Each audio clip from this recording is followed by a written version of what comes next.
जीवन में एका चलवा केवे सहज नुहे। प्रत्येक पादरे थाए परीक्षा, प्रत्येक मोड़े थाए नुआ चैलेंज। केवे निज लोक हाथ छाड़ी दियंती, केवे समय मध्य साथी हुए।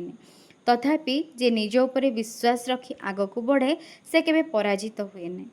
मु एका चलुछि बोली मु दुर्बल नुहे, बरं यह प्रमाण करे जे मो साहस मो सबुठारु बड़ साथी।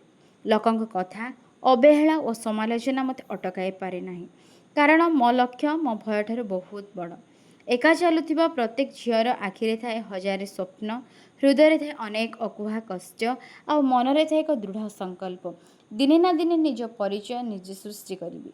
झड़ आसीब, वर्षा हेब, रास्तार कंठा बिछाई दिया जिवो, किंतु मो पाद केबे अटकिबोनी, कारण मु जाने अंधा राति परे जेपरी सूर्य उदय हुए सेपरी संघर्ष परे सफलता निश्चय आसीबो। मो यात्रा हुए तो एका, किंतु मो स्वप्न केबे एका नुहे। मो साहस, मो परिश्रम, मो आत्मविश्वास मो प्रकृत साथी। एका चलुछि बोली दुख नहीं, कारण मु जाने गंतव्य रे पहुँचला परे मो सफलता मो परिचय।